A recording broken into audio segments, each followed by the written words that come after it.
भूर्भुवः स्वः तत्सवितुर्वरेण्यं भर्गो देवस्य धीमहि धियो न प्रचोदयात्। ओम शांति शांति शांति। चिता को अग्नि कौन देगा?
एक नवजात बच्ची की रोती बिलखती चीखें किसी अनजान का भी सीना करुणा से भर देती हैं। तो फिर एक पिता का दिल इतना पत्थर कैसे हो सकता है कि अपनी मासूम बेटी को 2 घूंट दूध पिलाने की बजाय उसे अपने नशे के घूंट पीने की तलब थी। मुंबई की एक तंगहाल खोली का ये बेढंगा सा मंजर 2 मासूम बच्चों के भविष्य की बदहाली बयां कर रहा था। उनकी माँ इस नर्क से और उनसे हमेशा के लिए रुखसत ले चुकी थी और एक बेगैरत गैर जिम्मेदार बाप ही अब उनका रहनुमा था।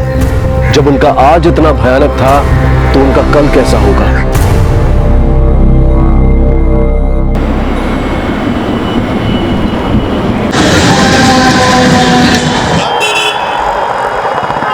अरे ये क्या कर रहे तुम?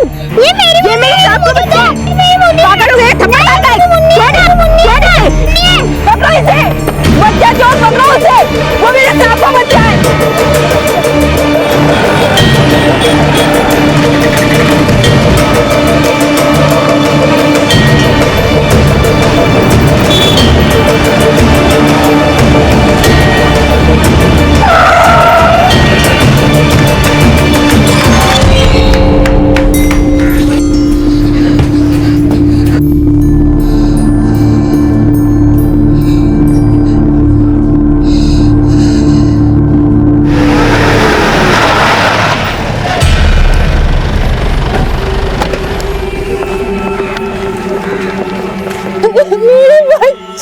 सब ठीक हो जाएगा, चिंता मत करो।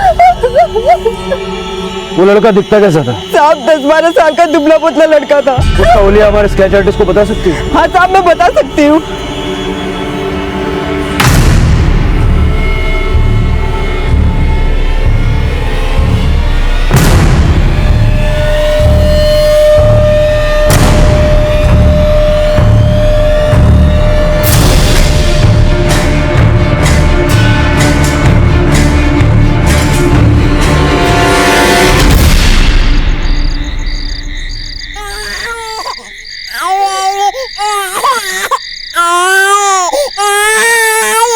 अरे चुप कर। दिन रात क्या दिमाग खराब करके रखा है। गला दबा दूंगा तेरा।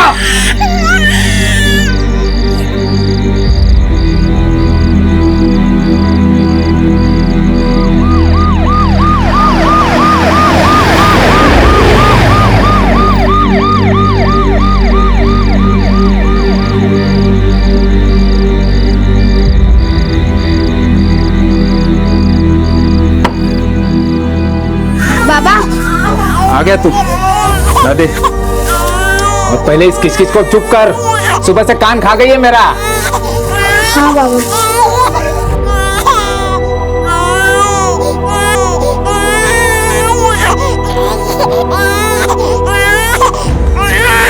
शांत हो जाओ। दूध पी, ऐसे रोते नहीं है।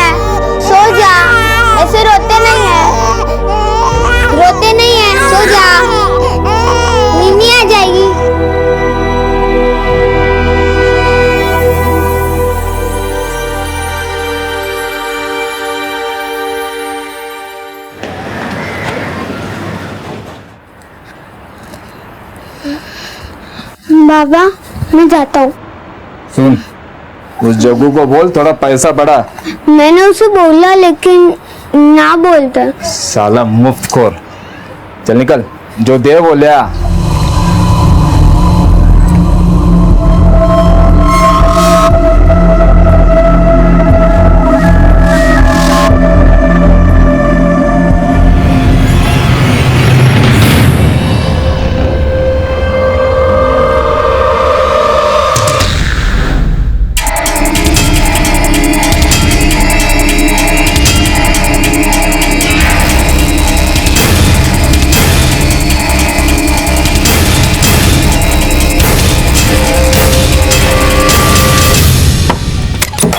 बोले बे। बाबा पुलिस। पुलिस?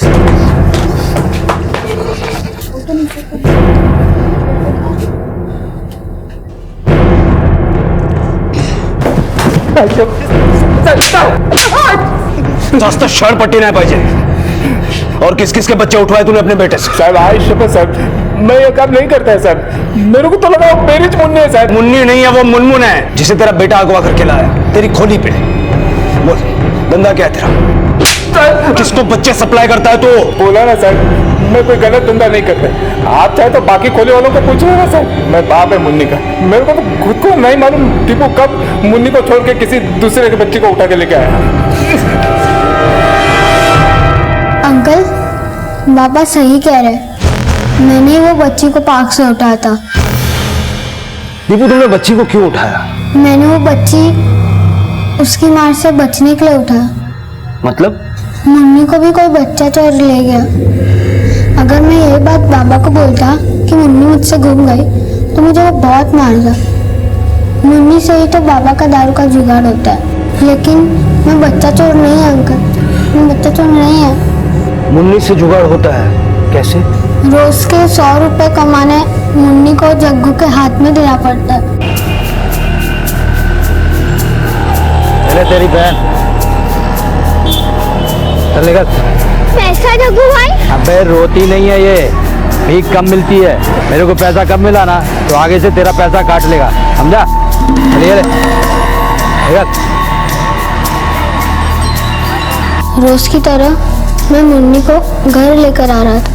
घर जाने के पहले मैं पार्क में जाता था।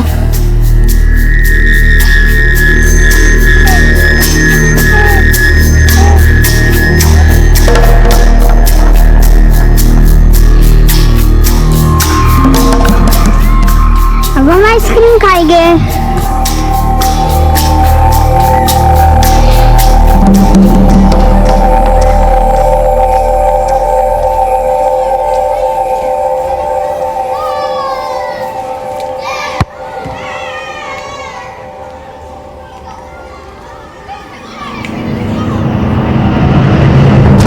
मुन्नी,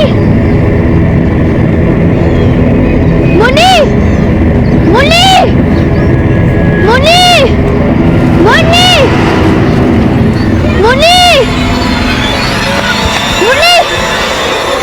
मेरे को पता ही नहीं चला कौन मेरी मुन्नी को उठा के ले गया, इसलिए मैंने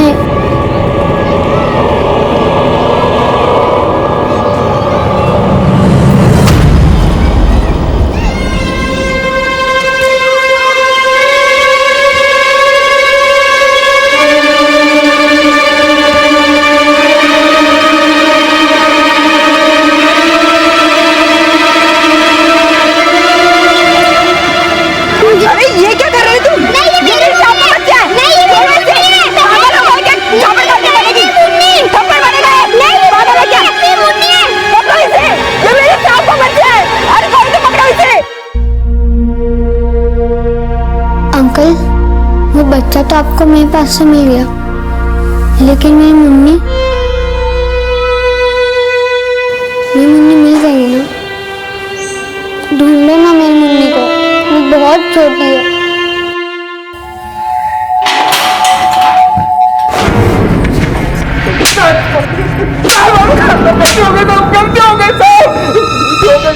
जीती जागती बच्ची को भीख मंगवाने के लिए भाड़े पे देता था। कैसा बाप है रे तू? मैं क्या करता हूँ साहब, अकेला मैं बच्चों का पेट कैसा पालता हूँ साहब? नौकरी भी तो कोई देता नहीं है ना साहब। अभी मगरमच्छ के आंसू बहाना बंद कर और बता जग्गू कहाँ मिलेगा? जग्गू कहाँ है मुझे पता नहीं है साहब, उसका नंबर है लेकिन मेरा नंबर दे।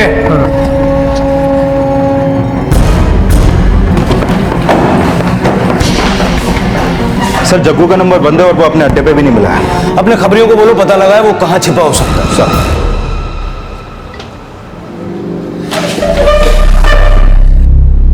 सर हमें तो अपनी बच्ची मिल गई है, लेकिन हम नहीं चाहते किसी और का बच्चा जेल जाए, इसलिए हम दीपू पे केस नहीं करना चाहते। ठीक है आप जा सकते हैं। Thank you sir. अंकल, मेरी मुन्नी मिल जाएगी ना? बेटा तुम्हारे पास मुन्नी की कोई फोटो है? हाँ, एक फोटो है, पर आप उसे ढूंढ लोगे ना? वो बहुत छोटी है।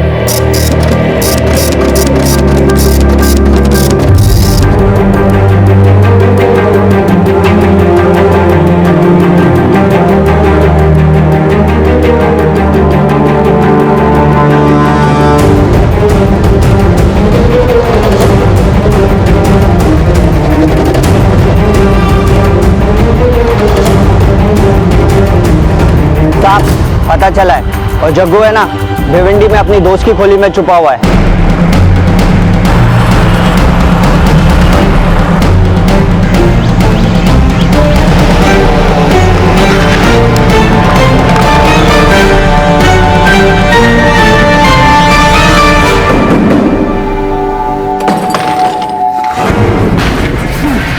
सब एक मिनट, अरे सब बताओगे?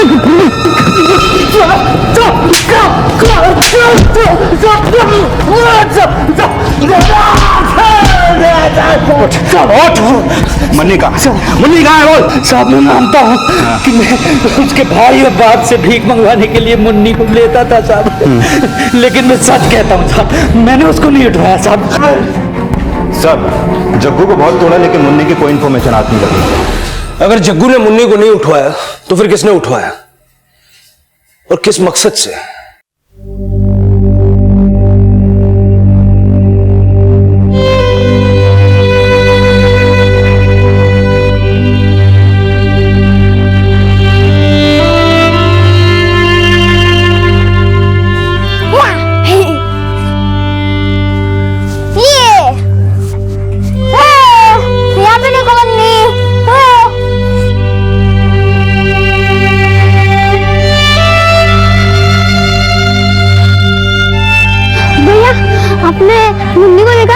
बहुत छोटी है, मेरी बहन है, गले में काला धागा बांधा मम्मी ने। बेटा ऐसे नहीं मिलेगी, तो पुलिस के पास चला जा, वो लोग तेरी मदद कर देंगे।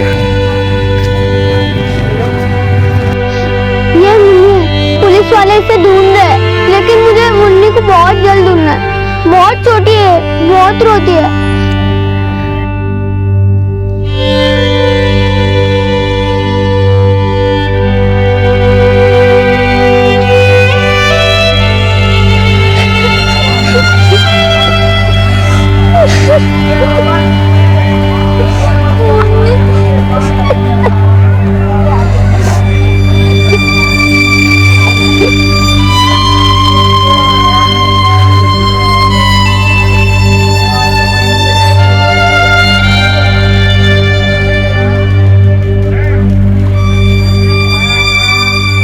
एक नन्ही जान की तड़पती चीखें बाप की शराब का इंतजाम भी करती थी और भीख मंगवाने वाले गिरोह की तिजोरियां भी भरती थी। इससे बड़ी लानत शायद और कुछ हो ही नहीं सकती। मुन्नी जैसी न जाने कितनी बेकसूर असहाय जाने अपनी जिंदगी इसी तरह से बसर करती हैं। और इस खौफ को महसूस करने वाले दीपू भी कई होंगे जो अपने आप को इस नर्क से बचाए रखने के लिए अपनों के ही हाथों की कठपुतली बन इन अपराधों के भागीदार बन जाते हैं। यह अमानवीय और बेहद ही चौंकाने वाला सच पुलिस के लिए नया नहीं था।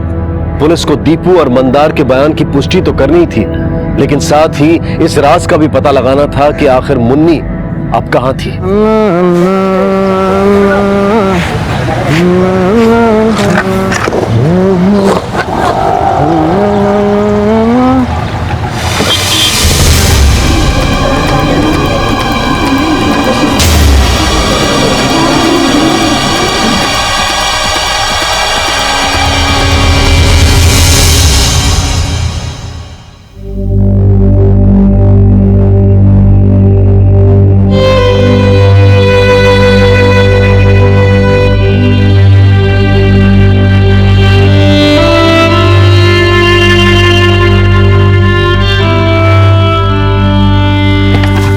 सर, मुन्नी की पोस्टमार्टम रिपोर्ट, उसकी मौत दम घुटने से हुई है और इसके अलावा उसकी बॉडी पे कोई खरोंच या सेक्सुअल असोल्टिंग के कोई निशान नहीं है। शिंदे, कहीं ऐसा तो नहीं कि जग्गू ने पकड़े जाने के डर से मुन्नी को पहले ही मार के फेंक दिया हो और अब सच ना बोल रहा हो? सर, अगर ये काम वाकई में जग्गू का होता तो अभी तक तो उगल दिया होता वो।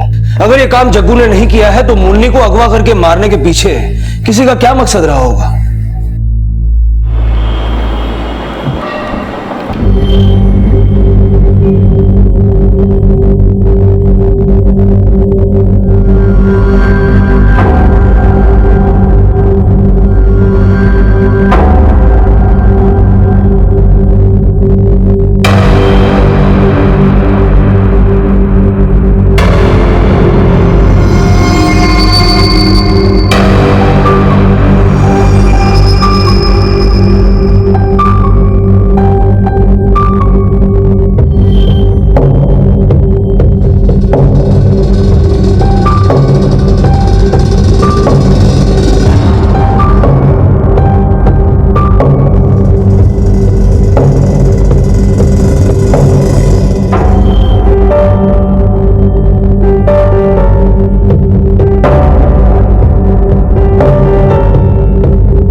आप सब लोग मुझे शांति से बता दीजिए कि मेरा बच्चा कहाँ है? मेरा बच्चा ना रूम में था और वो गायब हो गया। ऐसे कैसे गायब हो गया? आप शांत हो जाइए। बच्चा नहीं मिला। आप शांत हो जाइए। मुझे बता दीजिए मेरा बच्चा। आप शांत हो जाइए प्लीज। मिस्टर पारेख। जी सर, मैंने आपको कॉल किया था। डिलीवरी कब हुई थी? कल दोपहर को। आपको ऐसा क्यों लगता है कि हॉस्पिटल के किसी स्टाफ ने आपका बच्चा चुराया? किसी को देखा आपने बच्चा उठाते हुए? सर देखा नहीं, लेकिन बिना हॉस्पिटल की मिलीभगत के काम कैसे हो सकता है? सर मैं तो कहता हूँ इन लोगों के साथ बिल्कुल सब अपनी ड्यूटी जानते हैं। इस तरह से हंगामा करके आप कानून हाथ में नहीं ले सकते, समझे? Sorry sir. सर हम मानते हैं कि बच्चा हमारे स्टाफ की देखरेख में था, पर मुझे नहीं लगता कि हमारे स्टाफ में ऐसा कोई भी है जो ऐसे क्राइम को सपोर्ट करेगा। हमें आपके स्टाफ से पूछताछ करनी है और आपके हॉस्पिटल का सीसीटीवी फुटेज भी दें। जी सर जरूर। इस्माइल जी, यहाँ पर हर आने जाने वालों की एंट्री करते हैं ना आप? सर ये मेरी ड्यूटी है, मैं इतने साल से यहाँ पे काम कर रहा हूँ, आज तक यहाँ पे ऐसा कुछ नहीं हुआ। पर आज तो हो गया ना, कहीं आपसे तो कोई गलती नहीं हो गई? नहीं सर, मैं हर आने में जाने पर नजर रखता हूँ। बाहर आने का रास्ता सिर्फ यही है, तो बच्चा भी यहीं से बाहर गया होगा, तो कैसी नजर रखी आपने? सर ये समझ नहीं आ रहा। अच्छा, ऐसा कोई नजर में आया जिस पर आपको शक हो? नहीं सर। मिसेस पारेख के वार्ड में तुम ड्यूटी कर रही थी?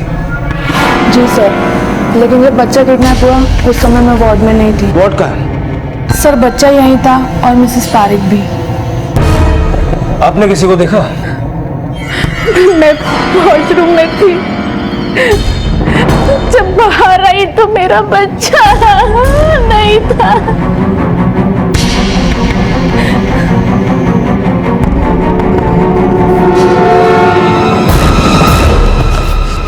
ये इतने सारे न्यूज़पेपर यहाँ पे क्या कर रहे हैं? सर ये तो यहाँ पहले नहीं था।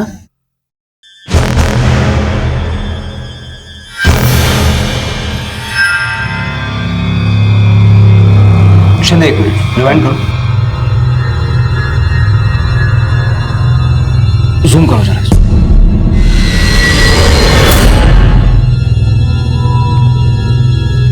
बाकी कैमरास का फुटेज का है? यही एक कैमरा चालू है, बाकी कैमरास 2 महीने से खराब है। खराब है मतलब? वो हम रिपेयर करवाने ही वाले थे, लेकिन आप वेट कर रहे थे कि पहले कोई बच्चा किडनैप हो जाए। Sorry sir. हॉस्पिटल की रेपुटेशन की आपको इतनी फिक्र है, लेकिन सिक्योरिटी के मामले में ये लापरवाही। फिर से चलाओ।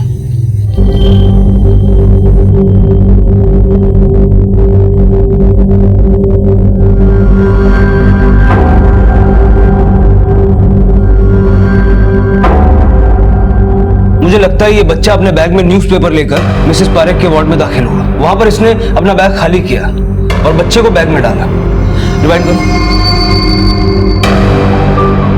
ये देखो, जाते समय इसकी चाल एकदम नॉर्मल है। एग्जिट पे जाओ। ये देखो, आते समय ऐसा लग रहा है जैसे इसका बैग भारी हो गया। सर वॉचमैन को बुलाते हैं, शायद वो बच्चों को आइडेंटिफाई कर सके। सर ये स्कूल की तस्वीर जो बच्चा दिख रहा है ना, 2-3 रोज से हॉस्पिटल में आ रहा है। कौन है? जी मैं तो नहीं जानता। तुमने इसकी एंट्री ली थी?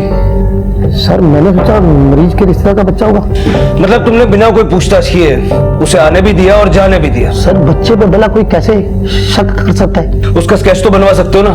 सर शकल ठीक से याद नहीं है। शिंदे तुम्हें क्या लगता है, कहीं ये बच्चा दीपू तो नहीं? लेकिन आपको ऐसा क्यों लगता है सर? जब मुन्नी अगवा हुई थी तो उसने पार्क से दूसरे बच्चे को उठाया, तो कहीं इस बार भी? पर सर दीपू तो फुटपाथ वाले स्कूल में पढ़ता है और उस स्कूल की यूनिफॉर्म। शिंदे जो बच्चा चुरा सकता है वो यूनिफॉर्म भी चुरा सकता है। ठीक से देखना, कुछ भी रहना नहीं चाहिए। साहब,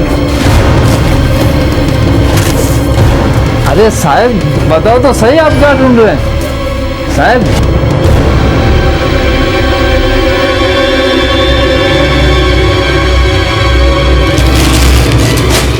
दीपू, नाके के उस पार जो सिटी हॉस्पिटल है मालूम है कहाँ है? City hospital? नहीं पता? चल हमारे साथ। अरे साहब फिर बात क्या है? दीपू को हमारे साथ जाना होगा। पर क्यों साहब? साहब इसने किया क्या है? हो साहब, साहब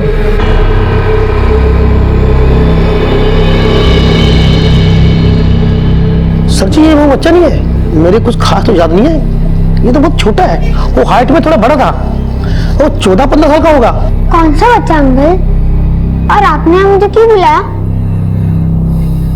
बोलो ना अंकल। दीपू जैसे तुम्हारी बहन को किसी ने चुराया था ना, उसी तरह इस हॉस्पिटल से भी किसी ने एक बच्चा चुराया है। आपको लग रहा है कि मैंने बच्चा चोरी किया? मैं बच्चा चोर नहीं है अंकल। शिंदे, दीपू ला घरे सो। उस 14-15 साल वाले बच्चे ने मेरी मुन्नी को मारा। दीपू तुम अभी घर जाओ, तुम्हारी मुन्नी को किसने मारा इसका हम पता लगा रहे हैं। सर क्या लगता है मुन्नी की हत्या और पारेख का बच्चा उठवाने में किसी एक का ही हाथ है? शायद, मगर हैरान करने वाला सवाल यह है कि इसमें हाथ सीसीटीवी वाले 14-15 साल के बच्चे का है तो क्यों? नहीं सर, मुझे नहीं लगता कि इस बच्चे का इस केस में कोई हाथ है। आई मीन 14-15 साल का बच्चा। शिंदे, अपराधी की शक्ल पे तो नहीं लिखा होता ना कि वो अपराधी है। दीपू भी एक बच्चा है, लेकिन उसने एक बच्ची को चुराया। मिस्टर पारेख को बुलाओ, इस सीसीटीवी वाले लड़के का आइडेंटिफिकेशन करो। अक्सर बच्चा चोरी होने के केसेस में या तो रिश्तेदार या परिवार वालों में से ही किसी का हाथ होता है। सर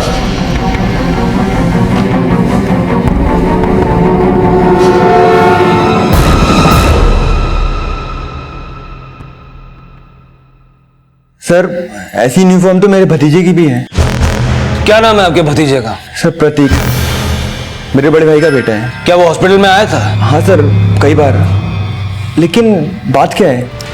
मिस्टर पारेख, हमें शक है कि इसी ने आपके बच्चे को किडनैप किया। सर आप कुछ भी बोल रहे हैं, वो मेरा भतीजा है। भतीजा है इसीलिए फिलहाल उससे कुछ मत कहिएगा और हमें उसके स्कूल का नाम बताइए।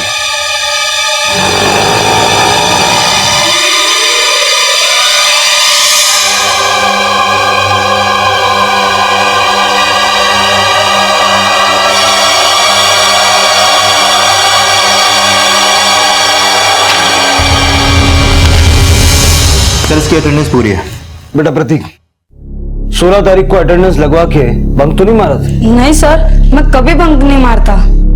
सर मैंने प्रतीक के अलावा इस स्कूल के सभी बच्चों की अटेंडेंस चेक कर ली है। 14 से लेकर 16 तारीख तक इस स्कूल का कोई भी बच्चा एब्सेंट नहीं था, क्योंकि प्री बोर्ड एग्जाम की तैयारी चल रही थी। शिंदे, तो हम क्या माने कि पारेख के बच्चे का किडनैपर स्कूल में नहीं पढ़ता, या हमारा ये सोचना गलत है कि ये किडनैपर और मुन्नी का मर्डर एक ही है? सर हो सकता है कि बाहर का ही कोई लड़का इस स्कूल की यूनिफॉर्म पहन के हॉस्पिटल में घुसा हो।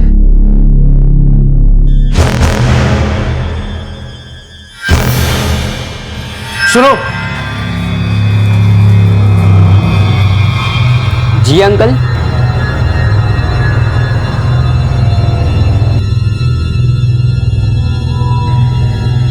बेटा क्या तुम्हें पता था कि प्रतीक की चाची को बेबी होने वाला है? हाँ, पूरे क्लास को बताया था प्रतीक ने। तो क्या तुम भी उसके कजिन से मिलने के लिए हॉस्पिटल गए थे? नहीं सर। प्रतीक तुम क्लास में जाओ। देखो बेटा, डरो मत, एकदम रिलैक्स हो जाओ और मुझे ये बताओ कि तुम्हारी जनरल नॉलेज कैसी है? अच्छी है। गुड। अच्छा मुझे ये बताओ, तुम्हारे घर पे न्यूज़पेपर कौन सा आता है? बोलो बेटा। वो पता नहीं, मैं नहीं पढ़ता। इंस्पेक्टर, जिस डेट पर आप क्षितिज के हॉस्पिटल में होने की बात कर रहे हैं, उस दिन तो वो स्कूल में प्रेजेंट था। आप बेकार पे उस पर शक कर रहे हैं। सिर्फ क्षितिज ही नहीं, सारे बच्चे उस दिन प्रेजेंट थे, लेकिन क्षितिज की ही कदकाठी का बच्चा क्षितिज जैसा यूनिफॉर्म और स्कूल बैग लेकर अगर... sorry to interrupt you officer, school uniform और उसके जैसे न जाने कितने बैग मार्केट में मिलते हैं। मुझे तो लगता है कि ये हमारे स्कूल को और हमारे स्टूडेंट्स को बदनाम करने की कोशिश है। जिस बच्चे के बारे में आप बात कर रहे हैं वो हमारे स्कूल का टॉपर है, टॉपर, जिस पर उसके पेरेंट्स को ही नहीं पूरे स्कूल को उस पर गर्व है। ऐसा बच्चा और ऐसा crime, I don't believe it. Shinde, Kshitij पर शक करने के सॉलिड रीजंस तो नजर आ रहे हैं, पर मुझे एक चीज समझ में नहीं आ रही कि अगर उसने वाकई पारेख के बच्चे की किडनैपिंग की तो किस मकसद से की? इतना होनहार बच्चा, स्कूल का टॉपर, आखिर ऐसी हरकत क्यों करेगा? सर हो सकता है कि उसकी प्रतीक से कोई दुश्मनी रही हो, जिसका बदला लेने के लिए उसने ऐसा किया। हेलो, ओके सर, मैंने जो क्षितिज की फोटो तावड़े को भेजी थी उसके बारे में हॉस्पिटल के वॉचमैन को कुछ खास याद नहीं, और मिस्टर पारेख को भी इसके बारे में कोई जानकारी नहीं। सर मिस्टर पारेख के बच्चे की किडनैपिंग के साथ साथ क्षितिज का मुन्नी की किडनैपिंग में भी तो कोई हाथ नहीं। दीपू को लेकर आओ।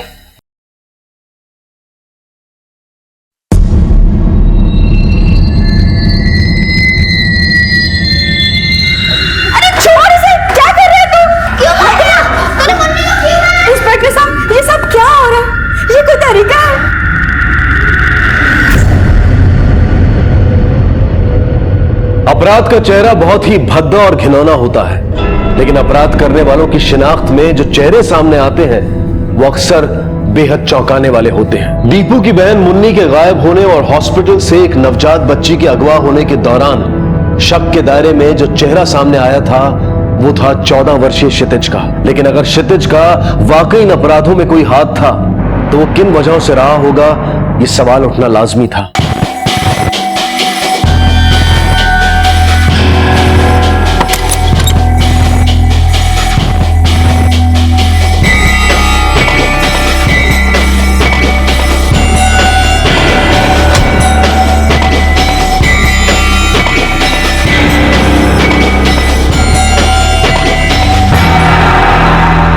सर, हॉस्पिटल से जो न्यूज़पेपर का बंडल मिला है उस पर लिखा नंबर क्षितिज के रूम नंबर से मैच करता है। हेलो, क्या?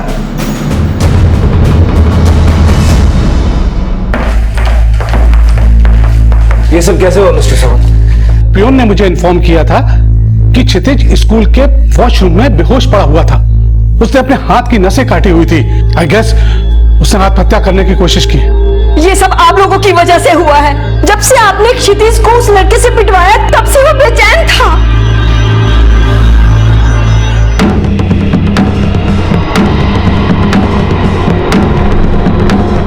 तो क्षितिज के पड़ोसियों से एक बात पता चली है।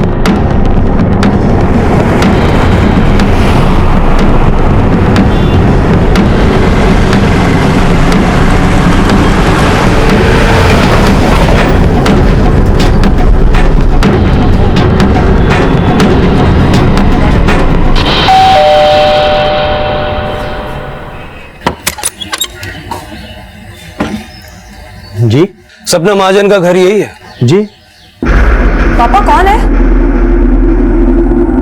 आप ही का नाम सपना महाजन है? जी। आपके भाई क्षितिज ने सुसाइड करने की कोशिश की। क्या? लेकिन आप मेरे भाई को कैसे जानते हैं? जानने वाली बात यह है कि आपके भाई ने सुसाइड करने की कोशिश क्यों की। मतलब?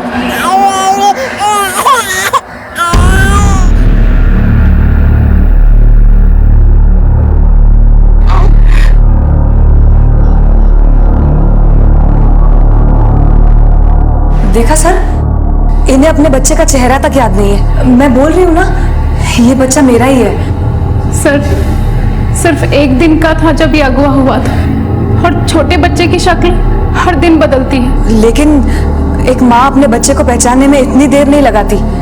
सर आप मान क्यों नहीं रहे? मैं कह रही हूँ ना ये बच्चा मेरा ही है। आपको देख के तो नहीं लगता कि 1 हफ्ते पहले आपकी डिलीवरी हुई है? क्या मतलब है आपका सर? अपना मतलब हम आपको तसल्ली से समझाएंगे। क्षितिज ने हमें सब कुछ बता दिया है। सर, एक विधवा को समाज अपना लेता है, लेकिन उसके ससुराल वाले नहीं अपनाते। मेरे पति की मौत के बाद उन लोगों ने मुझे बहुत मजबूर कर दिया था कि मैं अपने मायके लौट जाऊं। वो लोग नहीं चाहते थे कि अपने बेटे की जायदाद पर मुझे कोई भी हक मिले। उनकी जायदाद में हक पाने के लिए तुमने इतना घिनौना क्राइम किया? मेरे पास कोई रास्ता नहीं बचा था सर।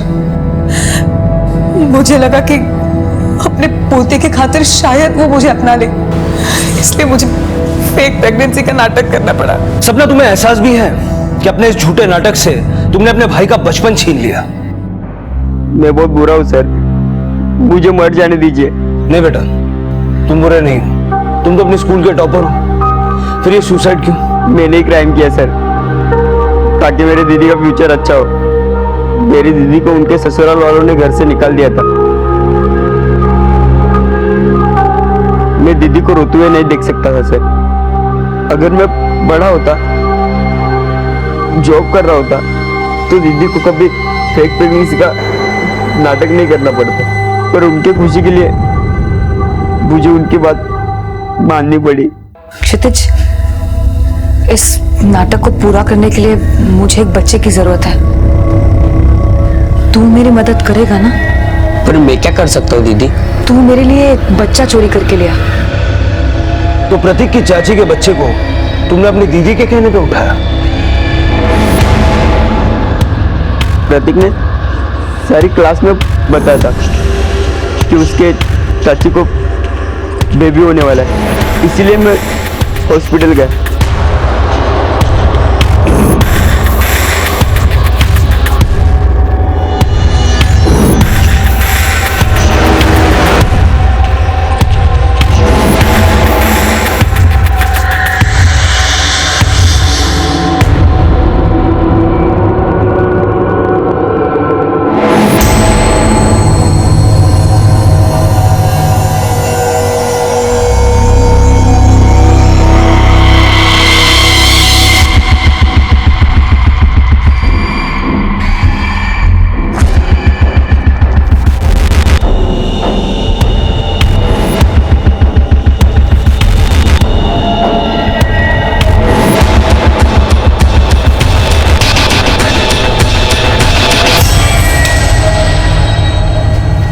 मेरे बच्चे को चुराया और दीदी को लाके दे दिया।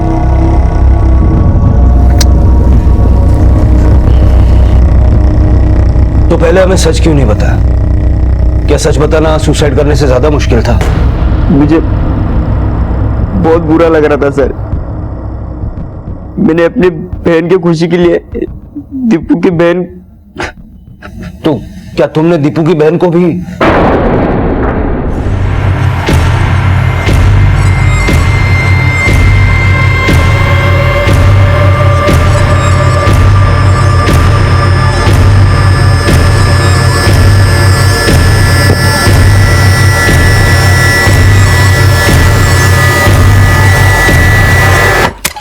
दीदी, ये कैसी बच्ची ले आया तू? मुझे न्यू बॉर्न बेबी चाहिए, ज्यादा से ज्यादा 15 दिन की होनी चाहिए बच्ची। मैं उस बच्चे को वापस उसी पार्क में छोड़ने गया, पर वहां पुलिस देख के मैं डर गया। मैं उसे मारना नहीं चाहता था, लेकिन वो उसके भाई ने जब मुझे मारा तो मुझे बहुत गिल्ट हुआ, इसीलिए मैंने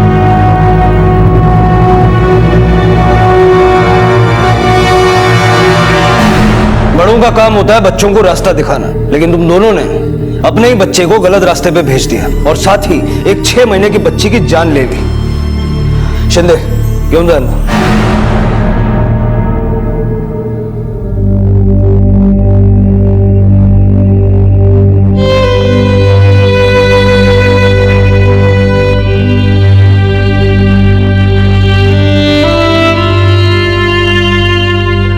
तेरी मुन्नी का गुनहगार मैं हूं बेटा।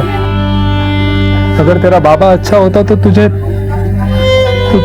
जग्गू के पास कभी मुन्नी को ले नहीं जाना पड़ता, और शायद तेरी मुन्नी आज तेरे साथ होती। मुझे माफ कर दे बेटा। आज के बाद तेरा बाबा कभी दारू नहीं पिएगा, सच्ची। तेरा बाबा नशा मुक्ति केंद्र जाएगा और अपनी दारू की लत छुड़ाएगा, कभी दारू नहीं पिएगा।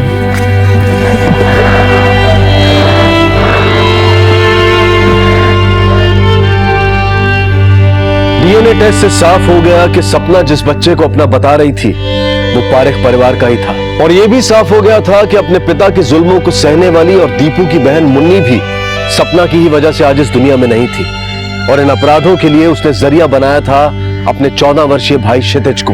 वो क्षितिज जिसने शायद सपने देखे होंगे अपने सुंदर भविष्य के, लेकिन उसकी बहन की नाजायज लालसा ने उसकी जिंदगी का रुख आत्महत्या की तरफ मोड़ दिया। सपना हो या चाहे मंदार या फिर भीख मंगवाने वाले गिरोह के सरगना, ऐसे लोग दीपू, क्षितिज और न जाने कितने ही मासूम बच्चों के गुनहगार हैं। ये अपने स्वार्थ के लिए उनसे उनका बचपन छीन लेते हैं और उन्हें ऐसे अपराधों में जरिया बनाते हैं जिसकी जितनी निंदा की जाए उतनी कम है। अब मैं अनूप सोनी आपसे विदा लेता हूं, फिर मुलाकात होगी अगले एपिसोड में और खुलासा करेंगे एक और जुर्म का। तब तक अपना और अपने परिवार का ख्याल रखें और देखते रहें क्राइम पेट्रोल डायल 100। सबक एक को सीख हम सबको। जय हिंद।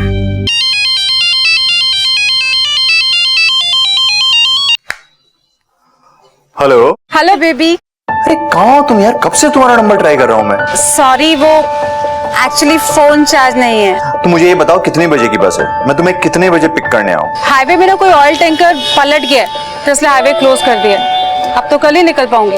रात में रुकोगे कहाँ तुम? आई विल मैनेज ना बाबा, मैं पहली बार थोड़े नासिक आ रही हूँ। यहाँ पे कोई ठीक ठाक सा होटल तो मिल ही जाएगा। सुबह सुबह पहली बस पकड़ के मैं निकल आऊँ, ठीक है?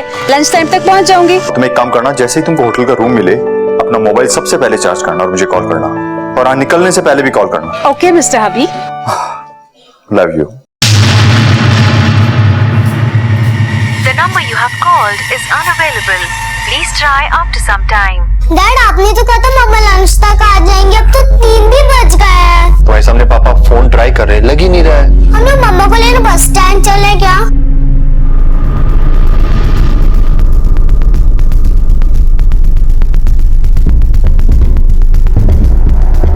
अरे इधर आना यार, इधर आना। हाँ। अरे कल नासिक से बसें जाना बंद हो गई थी। हाँ। अभी वापस आना शुरू हुई है क्या? हाँ, बसें तो सुबह से चालू हो गई हैं। डैडी मामा कब आएंगे? अभी आ जाएगी बेटा।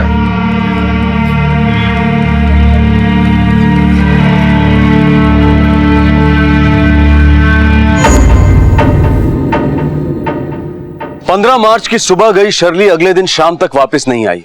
एक के बाद एक बसें आती गईं। उसके पति डेविड और बेटी मोना इंतजार करते रहे, लेकिन शर्ली का कहीं कुछ पता नहीं चला। दूसरे दिन की रात होने में सिर्फ अब थोड़ा ही वक्त बाकी था।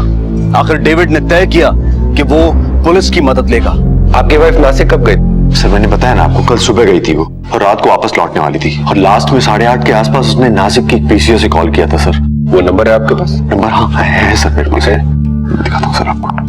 ये देखिए सर, लास्ट से कॉल किया था पीसीओ का नंबर। कोई फोटो लाया अपनी वाइफ की? फोटो लाया सर, ये देखिए। मैं ये सारी इन्फॉर्मेशन नासिक पुलिस को भेज देता हूँ। इस बीच अगर आपकी वाइफ वापस आ जाए तो आप हमें जरूर बता दें। श्योर, मैं करता हूँ सर। सर पूरे पुलिस स्टेशन से डिटेल आया इस औरत की मिसिंग रिपोर्ट।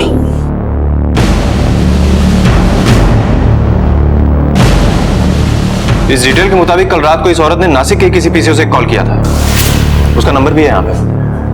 जल्दी पता लगाओ कि ये नंबर किस पीसीओ का है। यस सर, हमें वहां पर अभी पूछताछ करनी होगी।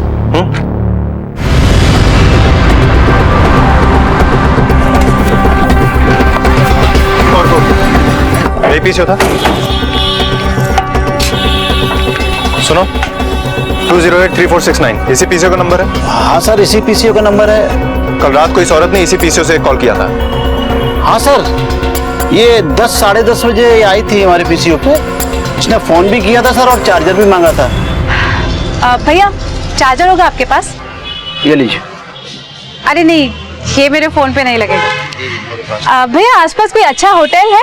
हाँ है, आप यहाँ से सीधे जाइएगा, आधा 1 किलोमीटर चलेंगे आप तो लेफ्ट साइड से आपको अच्छे होटल्स और अच्छे फैमिली लॉज है। और आप पैदल निकल जाइए यहाँ से, कोई ज्यादा दूर नहीं, एक शॉर्टकट रास्ता और भी है वहाँ से बाजू से। ओके भैया, आपके पास। सर इसने होटल और लॉज के बारे में पूछा था तो मैंने इसको सावंतवाड़ी जो है वहाँ पे होटल लॉज के बारे में इसको बताया था। गौतम, यस सर, हमें सावंतवाड़ी के सारे होटल्स और लॉजेस में पता करना होगा। Excuse me. Yes sir. इसका नाम शर्ली।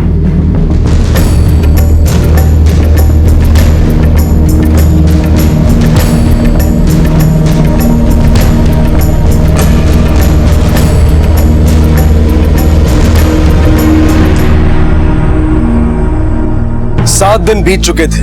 डेविड बहुत परेशान था। उसकी बेटी भी रोज यही सवाल करती थी कि मम्मा कब आएंगी। उम्मीद का दिया बुझता जा रहा था और फिर पुलिस ने तय किया कि वो बस स्टॉप से होटल वाली रोड तक हर छोटे मोटे दुकानदार से, फेरी वालों से, आसपास रहने वाले लोगों से पूछताछ करेगी।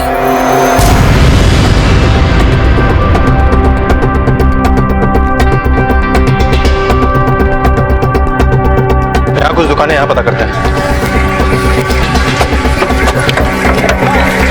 ये औरत 1 हफ्ते पहले रात में इसी रास्ते से कहीं जा रही थी। उसके बाद से इसका कुछ पता नहीं चला। ध्यान से देखिए, शायद आप लोगों ने इसे इसी रास्ते से कहीं जाते हुए देखा। मैंने तो इसको नहीं देखा। ए बेटा देख, तूने तो नहीं देखा इसको? सब यही औरत थी ये तो नहीं बता सकता, और 7-8 दिन पहले की रात को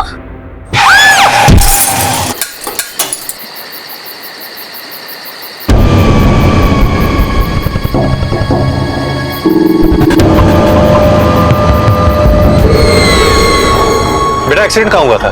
सर वहाँ उस पेड़ की तरफ। हाँ सर, यहीं पर एक्सीडेंट हुआ था, नीली कलर की कार से। देखो आसपास कुछ है क्या?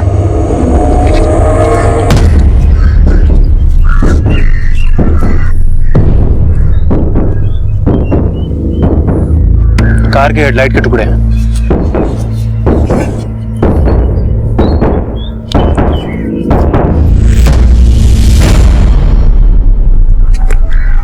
ब्रेसलेट। गौतम। Yes sir. हमें पता लगाना होगा कि पिछले 1 हफ्ते में किसी एक्सीडेंट में कोई औरत की बॉडी मिली है क्या? Yes sir. और हमें सारे अस्पतालों में भी चेक करना होगा। हो सकता है किसी एक्सीडेंटल केस में कोई अननोन पेशेंट एडमिट हुआ। और हमें शहर के सारे गैराजेस में भी चेक करना होगा। कोई नीले रंग की कार जरूर आई होगी रिपेयरिंग के लिए, जिसका अगला हिस्सा डैमेज हो और जिसके कांच टूटे हुए। Yes sir. और इससे पहले एक काम करो। Yes sir. ये ब्रेसलेट इसको पुणे पुलिस स्टेशन में इंस्पेक्टर सावंत के पास भेजो। Yes sir. और उन्हें इस एक्सीडेंट के बारे में इन्फॉर्म भी करो। हो सकता है कि ये एक्सीडेंट उसी औरत का हुआ जिसकी हमें तलाश हो।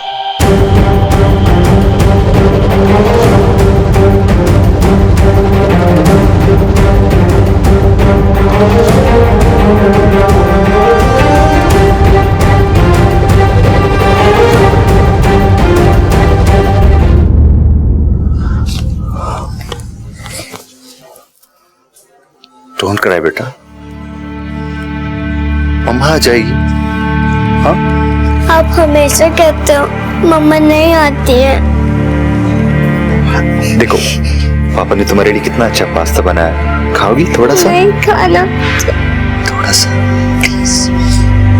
देखो, टेस्ट करके देखो, थोड़ा सा। एक बार बैठो, देखो कितना अच्छा पास्ता बनाया पापा ने, है ना? Don't cry now. बाबू मम्मा आ गई। मम्मा, अंकल आपको कुछ मेरी मम्मा के बारे में पता चला? बेटा तुम अंदर जाओ। इस ब्रेसलेट को पहचानते हैं?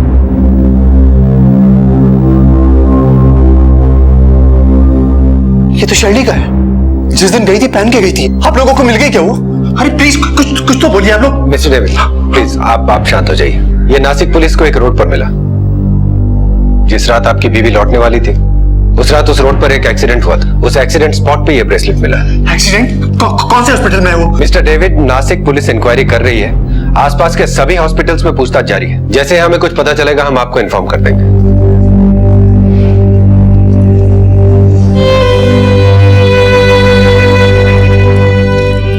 7 दिन के इंतजार के बाद खबर भी मिली तो दिल दहला देने वाली।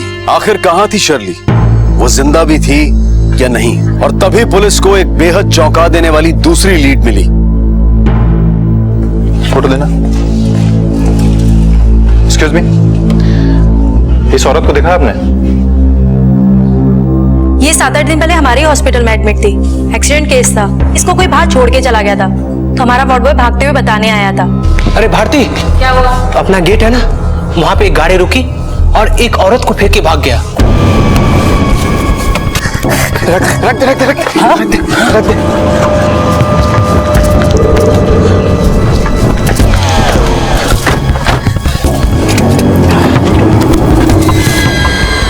मैंने उधर जाके देखा तो वो औरत खून से लथपथ थी। तुमने गाड़ी का नंबर नोट किया? अरे किधर से करता, लेकिन हाँ गाड़ी ना ब्लू कलर की है। तुम एक काम करो, पेशेंट को लेके आओ, तो डॉक्टर को इन्फॉर्म करती हो। गणपत, इसकी मदद करो पेशेंट लाने में। चल चल चल चल जल्दी चल।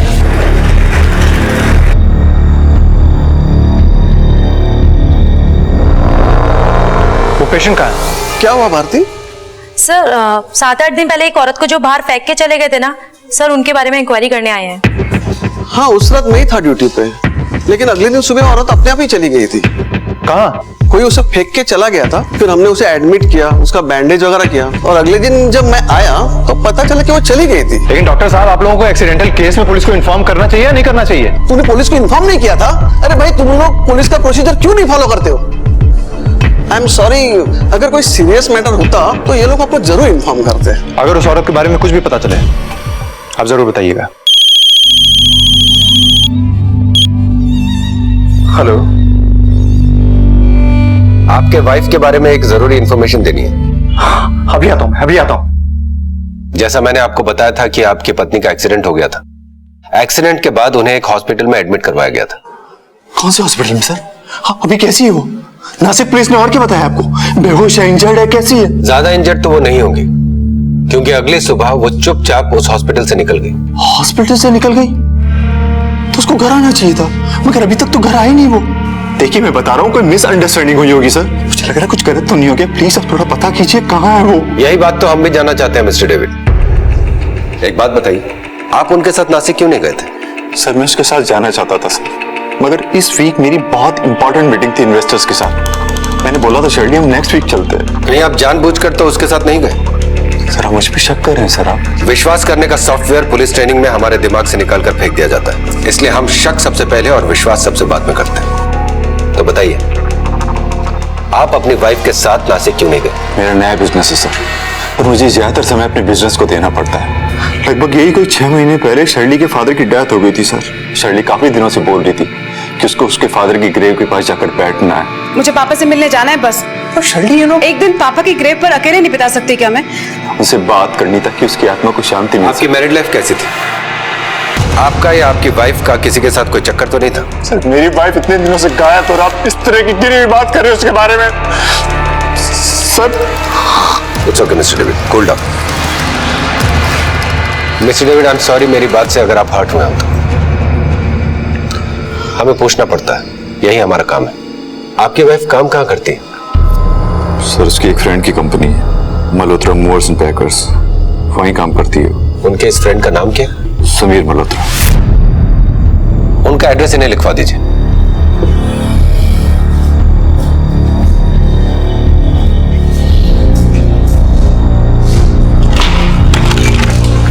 सर, ये रहे शर्ली के फोन रिकॉर्ड्स। इससे पता चला है कि जिस दिन वो गायब हुई उससे पहले वाली रात को उनकी एक नंबर पर लंबी बातचीत हुई। और हाँ सर, जिस सुबह वो नासिक के लिए निकली उस सुबह भी उनकी उसी नंबर से बात हुई। और हाँ सर, उसी नंबर से उनके मोबाइल पे मैसेज आया जो उस रिकॉर्ड में है।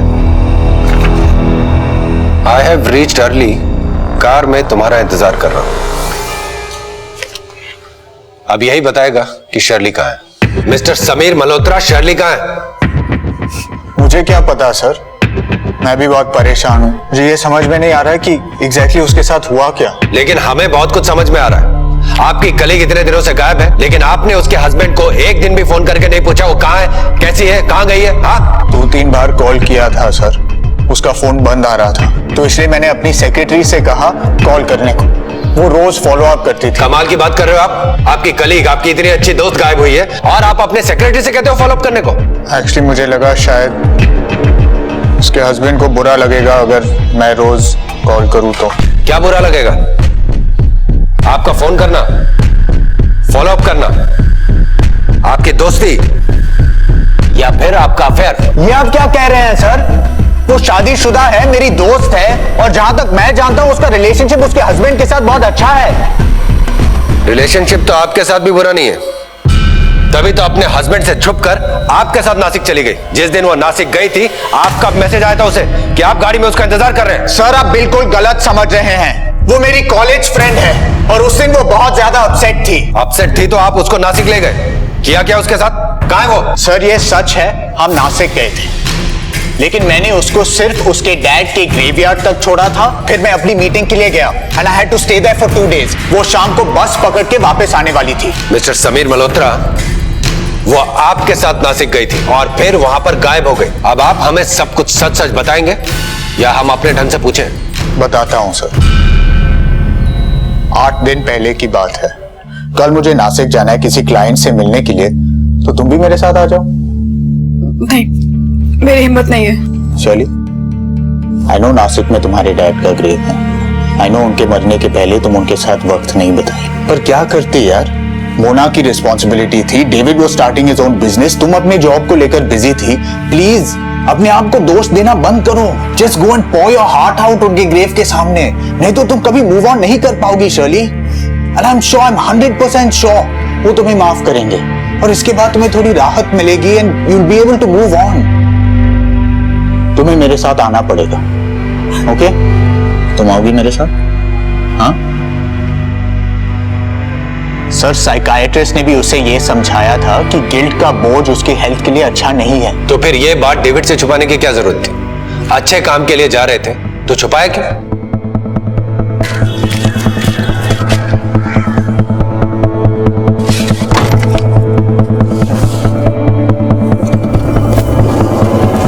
समीर, मैंने डेविड को नहीं बताया कि तुम्हारे साथ मैं नासिक जा रही हूँ। ये सब क्यों छिपा रही हो उसे? यार तुम तो जानते हो ना, डेविड ने कितनी मुश्किल से ये नया बिजनेस शुरू किया है। मैं नहीं चाहती कि उसका एक भी दिन वेस्ट हो मेरी प्रॉब्लम्स के लिए। वैसे भी ये प्रॉब्लम्स मेरी हैं, मुझे इनसे खुद डील करना है, राइट? अगर मैं डेविड को बताती कि तुम मुझे ड्रॉप कर रहे हो तो वो भी इंसिस्ट करता साथ में आने के लिए, लेकिन मुझे पापा से अकेले मिलना है, बहुत सारी बातें करनी है उनसे। रही बात डेविड की, तो मैं उसे घर पे आके सब कुछ सच बता दूंगी। अब तुम रास्ते में कहीं मत रुकना, अब मुझे सीधा वहीं जाना है जहाँ कतरा रही थी जाने से मैं 6 महीने से। अच्छे फ्रेंड्स थे आप? जी। मिस्टर समीर मल्होत्रा, एक बात बताइए, कोई भी शादीशुदा औरत अपने मेल फ्रेंड को रात को 11-12 बजे फोन करके 1-1 घंटा बात करती है क्या? सर हम दोस्त हैं, एक साथ काम करते हैं, इसलिए। पुलिस से कुछ भी छुपाने का मतलब है जुर्म छुपाना, ये बात समझते हैं ना? एजुकेटेड है ना आप? सर उसने ये बात किसी से नहीं बताई। वो क्लिनिकली डिप्रेस्ड थी। डेविड भी ये नहीं जानता था। ऑफिस के बाथरूम में वो घंटों रोती थी, छोटी छोटी बातों पे बहुत ज्यादा नाराज हो जाती थी, उसके मूड स्विंग्स बहुत ज्यादा थे। फिर मुझे इस सिचुएशन का सीरियसनेस सिर्फ तब समझ में आया जब एक दिन मैं उसके डेस्क पे एक फाइल खोल रहा था।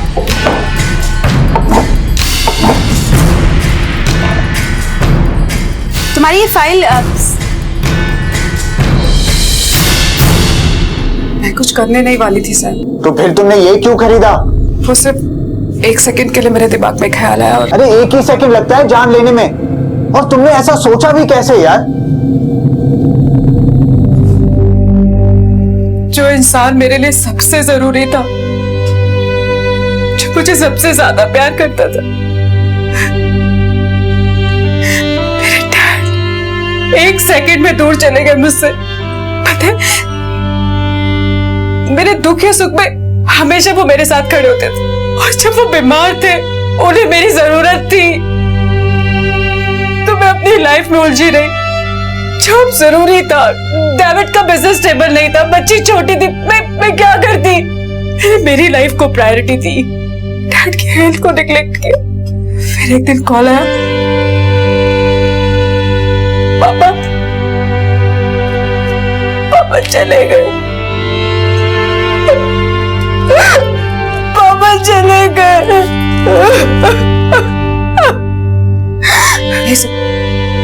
मैं अपने आप को कभी माफ नहीं कर सकती। सब मेरी वजह से हुआ। मैं बहुत बुरी हूँ, इसलिए मैं मरना चाहती थी। मेरे पापा। शर्ली, शर्ली प्लीज मेरी बात सुनो। Shirley, look at me. और भी लोग हैं तुम्हारी फैमिली में। What about David and Mona? उनको भी तुम्हारी जरूरत है। Listen Shirley, I'm really sorry, लेकिन मुझे डेविड को सब कुछ बताना पड़ेगा। I mean, वो तुम्हारी हेल्प कर सकता है शर्ली। नहीं समीर प्लीज, समीर प्लीज उसे मत बताना। देखो वो ऑलरेडी बहुत परेशान है। उसे भी अभी अपना बिजनेस शुरू किया, उसे बहुत सारा लोन लिया, वो टेंशन में आ जाएगा। प्लीज प्लीज प्लीज समीर, तुम उसको नहीं बताओ। ठीक है। एक शर्त पे। कैसे शर्त? तुम्हें एक साइकियाट्रिस्ट से मिलना होगा। उस साइकियाट्रिस्ट का नंबर है आपके पास? हाँ। नंबर नोट करो। मिस्टर डेविड, क्या आप जानते हैं कि आपकी वाइफ सुसाइड करना चाहती थी? क्या कह रहे हैं आप? ऐसा कुछ नहीं था इंस्पेक्टर। जी हाँ, पिछले 4-5 महीने से वो डिप्रेशन में थी। उनका इलाज भी चल रहा था डॉक्टर पगारे से। ये बात समीर मल्होत्रा ने हमें बताई और हमने डॉक्टर से कंफर्म भी किया। मगर शिंदे ने ये बात मुझे कभी नहीं बताई। हाँ, वो थोड़ी विजिबली अपसेट रहती थी, मगर अरे शर्ले, मेरा अरे दूध! ध्यान कहाँ है तुम्हारा? तुम्हारी आंखों के सामने सारा दूध गिर रहा है। एक्चुअली ऑफिस में थोड़ा टेंशन चल रहा है, बस वही सब दिमाग में चल रहा था। सॉरी। मगर मुझे ये नहीं पता था कि वो इतनी डिप्रेस थी। मगर उसने मुझसे ये सब क्यों छुपाया? हो सकता है कि वो नहीं चाहती हो कि मैं और टेंशन लूं। मेरे ऊपर काम का ऑलरेडी बहुत सारा प्रेशर था। उसकी नेचर ही ऐसी है कि अपनी प्रॉब्लम्स, अपनी टेंशन्स किसी पर नहीं थोपती। कहीं उसने सुसाइड तो नहीं कर लिया?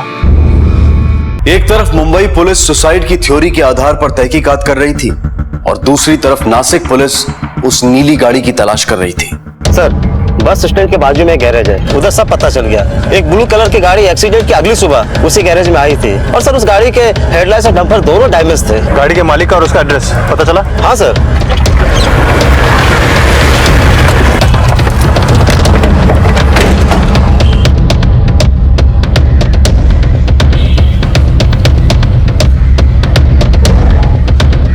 वो हेडलाइट पुरानी है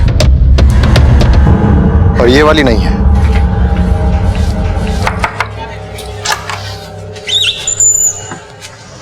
जय दीक्षित? हाँ मैं ही हूँ, बोला। सर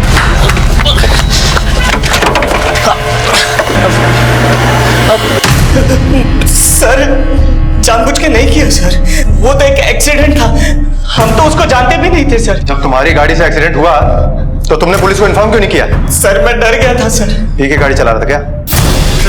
सच सच बोल, नहीं तो। उस रात को मैं और मेरा फ्रेंड अर्जुन एक बार से वापस आ रहे थे। अरे भाई सामान तू क्या कर रहा है?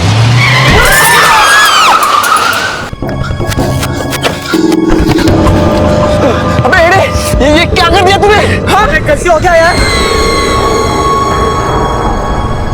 सांसें चल रही है। अब क्या करें? अभी उठा इसे और हॉस्पिटल ले चल। हॉस्पिटल जाएंगे, फंस जाएंगे। चुप कर, चुप। चल हॉस्पिटल ले चल पहले। देख कितना खून बह रहा है, तू निकाल, तू निकाल।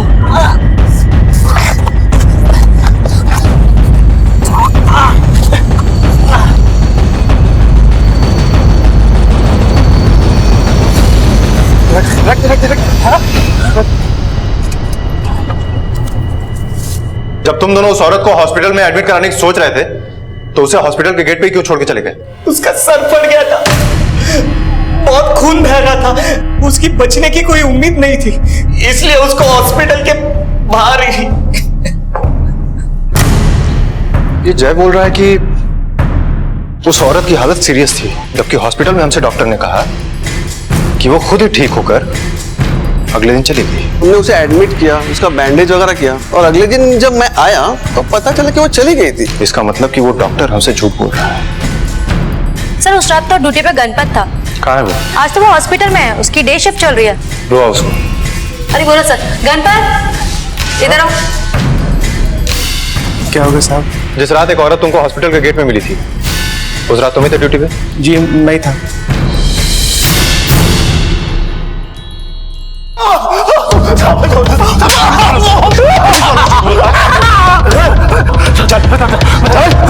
बता दो साहब, सबको बता दो। सच बता सब बस अपन जब इतना ही जानता है साहब, अगर लाश लावारिस हो तो उसे मॉर्ग तक पहुंचा दो। उसके बाद साहब जॉनी उसका क्या करता है, किसको भेजता साहब? क्या किया उस औरत की लाश के साथ? हाँ? वो लड़की थी ना जिसे कोई अस्पताल के बाहर फेंक के चला गया था, वो मर गई है। फैमिली वाला भी कोई नहीं है। ठीक है, मॉर्ग भिजवाता हूँ।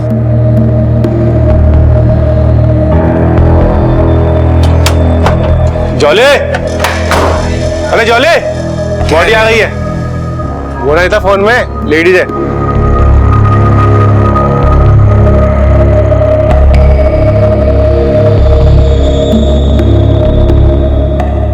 ला पेपर दे।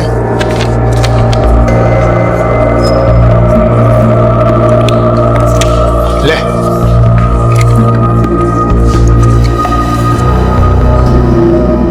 साहब जब एक हफ्ते तक कोई पूछने नहीं आया तो आपने जॉली को दोबारा से फोन करके बता दिया कि लाश लावारिस है। आगे बता।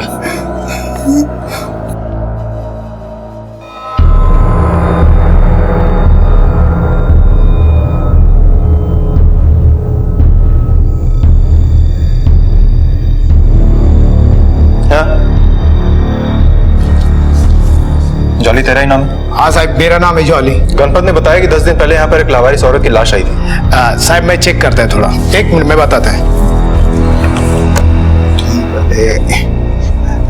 नहीं साहब, 10 दिन पहले ऐसा कोई भी लाश नहीं आया। गणपत को गलत फहमी हुआ है साहब, आप रिकॉर्ड चेक कर लो मांगता है तो। हेलो सर जी, 10-12 दिन से इधर एक लाश पड़ी है। उम्र उसका 20-21 होगा। नहीं, उसका कोई रिश्तेदार भी नहीं आया लेने को उसको। मैं क्या करूं साहब? ठीक है साहब, आइए सर जी। 20-21 साल का बॉडी है और 10 दिन पहले का डेथ सर्टिफिकेट भी है। ये देखो ये पेपर। ये बॉडी तो बिक जाएगी, ऑर्गन डैमेज भी नहीं है, पैसा अच्छा आएगा इसका। दिखाओ।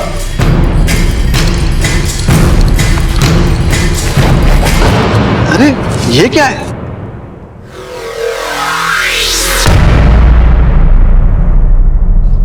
बॉडी कितने में बेचोगे डॉक्टर कामत? मैं क्या करता सर जी? गणपत ने हमें सब कुछ सच सच बता दिया है। सर बोल के कौन शामिल है इसमें? बोल। सच मुंह से निकल गया। ले चलो इन दोनों को।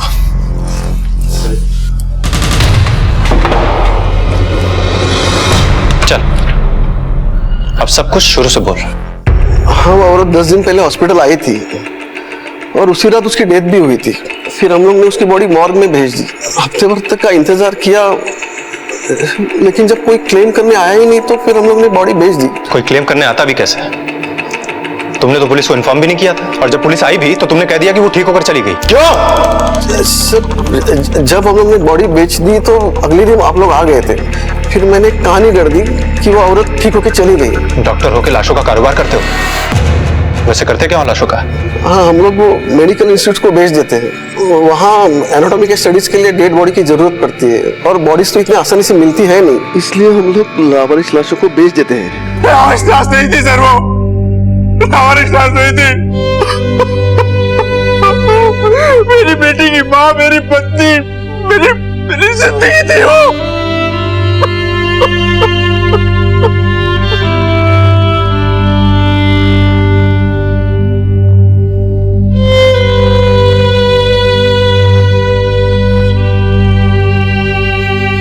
शर्ली अपने मन का बोझ उतारने के लिए नासिक गई थी। अपने पिता की कब्र के सामने बैठकर उनसे अपने दिल की बात कहने गई थी, लेकिन कुछ लोगों की अमानवीयता के कारण एक गुमनाम लावारिस लाश बनकर रह गई। उसे एक मेडिकल इंस्टीट्यूट को बेच दिया गया। इस केस से लावारिस लाशों का घिनौना कारोबार सामने आया। ये हकीकत सामने आई कि डॉक्टर कामत हॉस्पिटल की आड़ में लाशें बेचने का धंधा भी कर रहा था। कामत, जॉली और गणपत को पुलिस ने हिरासत में ले लिया है, लेकिन इस केस में डॉक्टर कामत और उसके साथियों के अलावा ऐसे इंस्टीट्यूट्स भी गुनहगार हैं जो गैर कानूनी तौर पर डेड बॉडीज को खरीदते हैं। शायद इस कहानी का अंत बदला जा सकता था अगर शर्ली को गाड़ी से टक्कर मारने वाले लड़के ने अपनी जिम्मेदारी समझते हुए उसकी जान बचाने की पूरी कोशिश की होती। अब मैं अनूप सोनी आपसे विदा लेता हूँ। फिर मुलाकात होगी अगले एपिसोड में और खुलासा करेंगे एक और जुर्म का। तब तक अपना और अपने परिवार का ख्याल रखें और देखते रहें क्राइम पेट्रोल डायल 100। सबक एक को, सीख हम सबको। जय हिंद। इस तरह के और भी एपिसोड देखने के लिए हमारे चैनल को सब्सक्राइब करें और बेल आइकन दबाना ना भूलें।